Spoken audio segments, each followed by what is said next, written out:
This is the I'm in Love with That Song podcast, and I am your host, Brad Page. Each episode of this show, I pick one of my favorite songs, and we take a closer look at it.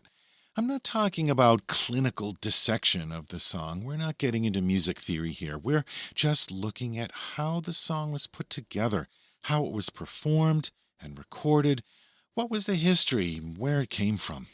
On this episode, we're helping ourselves to a slice of humble pie with a song called Thunderbox. Whoa, whoa, I guess you may say it's just a casualty, but I just don't care you. We'll be right back after this message. The idea of the supergroup became a thing in the late 60s. The first supergroup was probably Cream in 1966. And soon there were a whole bunch of them, some more super than others.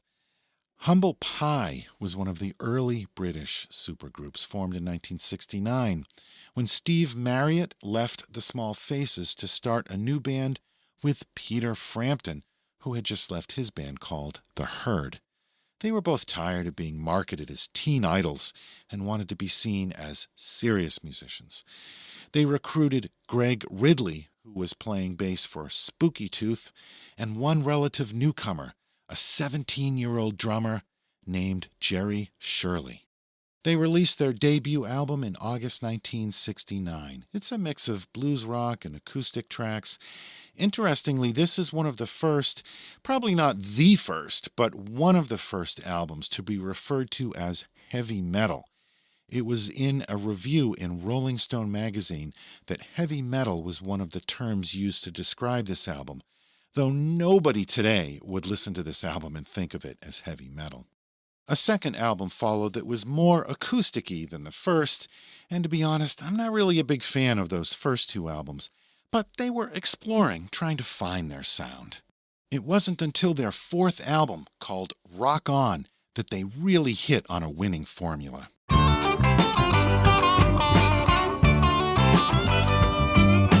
Feeling good, suppose I should, now that I have seen.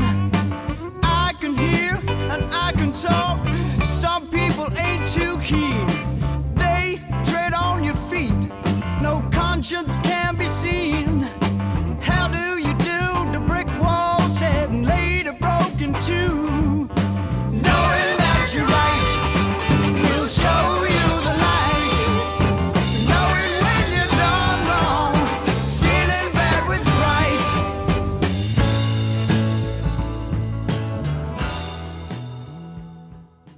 Next, they released a live album called Performance Rockin' the Fillmore in November 1971, and that was their breakthrough album, becoming their first gold record. I want to tell you, we're not had a gas this time. It's really been a gas.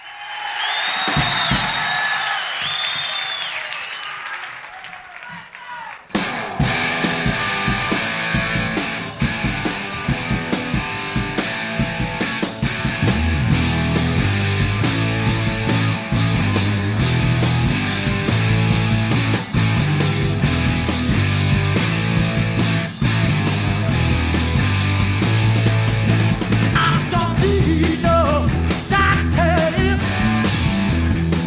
all I know was enemy.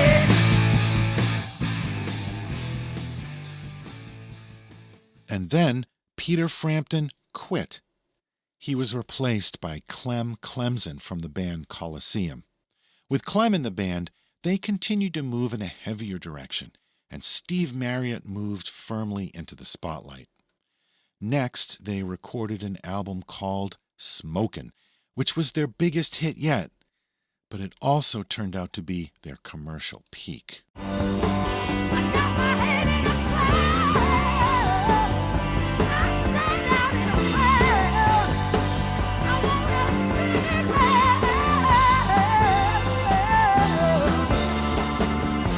Ooh, got to do it with a feeling. And you're gonna hit the ceiling. Get the message. Come on now, sing the message. Do you get the message?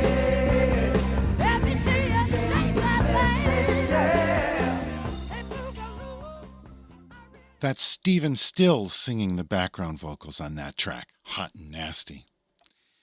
Though they had a solid fan base and sold a decent amount of records, they couldn't compete with bands like Led Zeppelin, and their record company, A&M Records, was getting frustrated.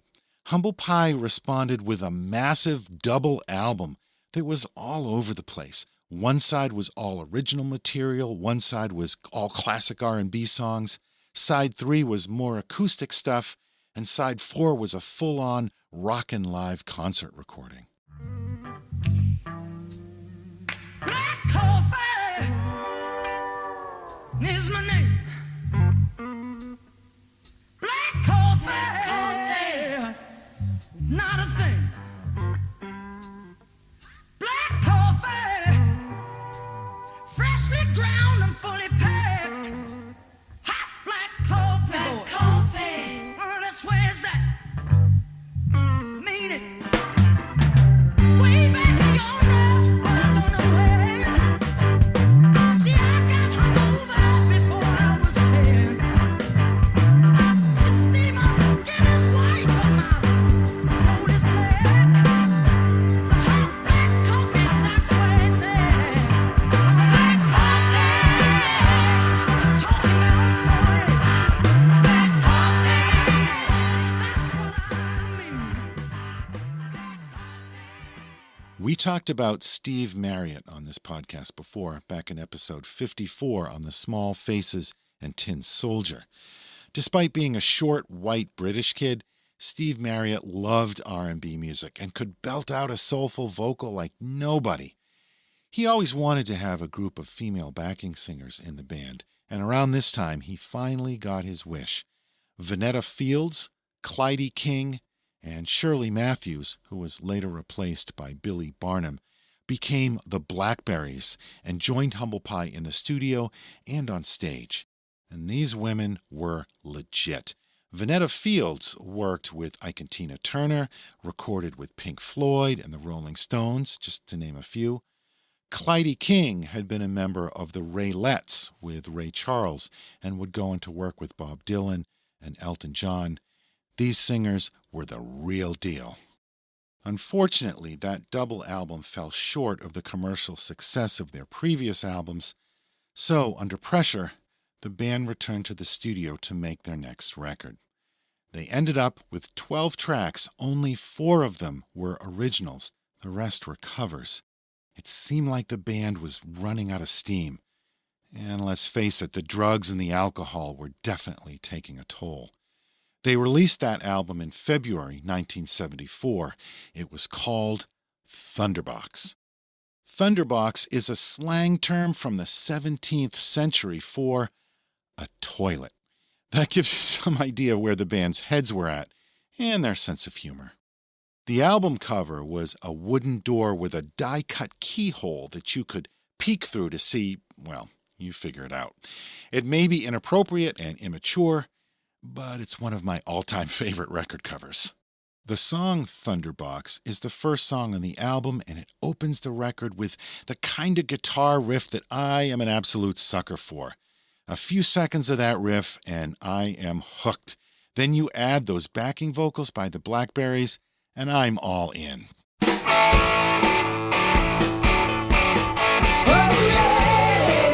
And there's a cowbell, because it would be a crime not to put a cowbell here.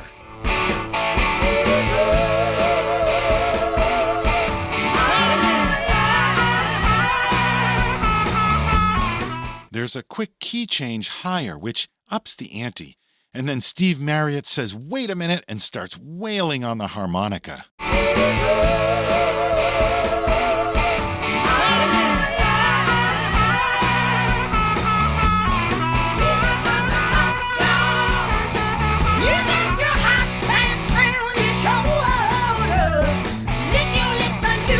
Marriott is double-tracking his vocal here. He's not trying to duplicate the parts exactly. He's allowing for variation for effect.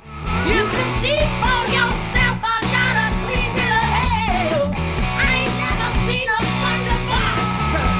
Oh, what do you know? And I'll get you sing. Now, That part there's a shift in the groove. Previously, the emphasis was on the backbeats of 2 and 4.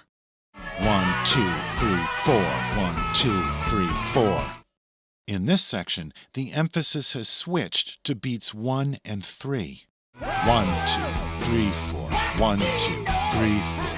It switches back and forth between those two grooves, which really gives it a great feel. Let's listen to that whole section.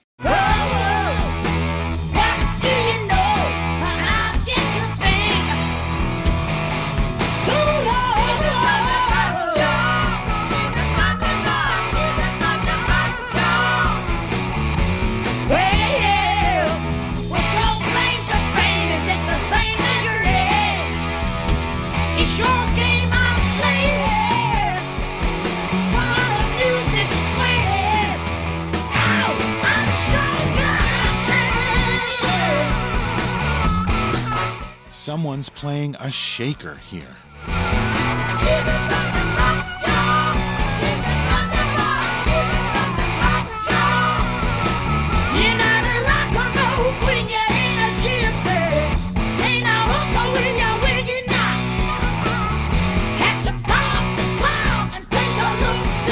Notice how the backing vocals are following the guitar part here.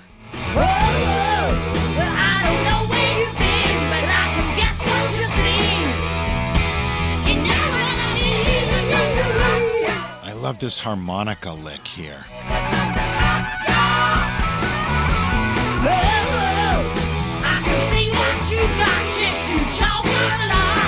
And check out Greg Ridley on the bass here.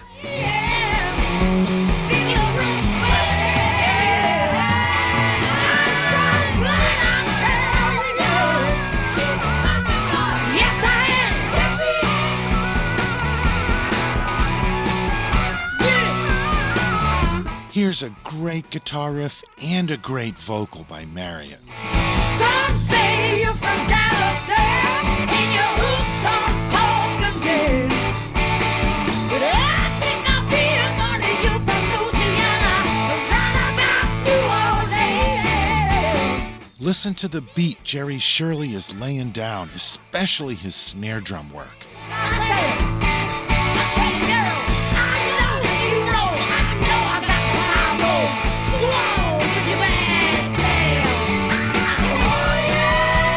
Listen to the Blackberries doing their thing.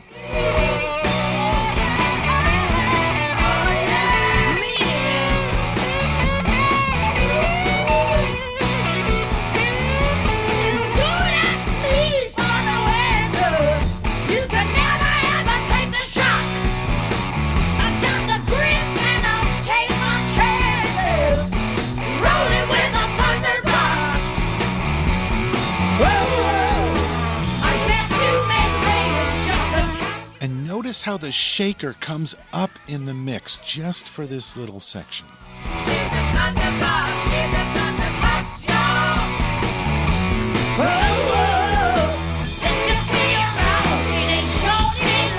Greg Ridley's bass is great through this whole part.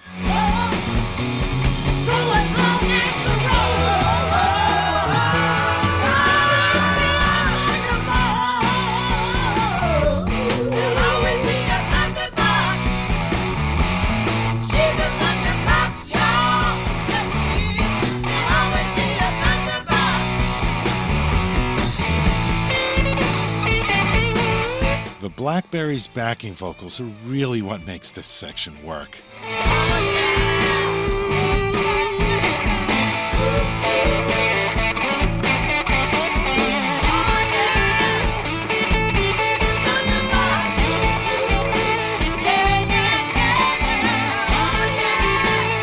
And I love the way the whole band works this groove right to the end. The bass and drums, the backing vocals, the harmonica on top. This is what a great band sounds like.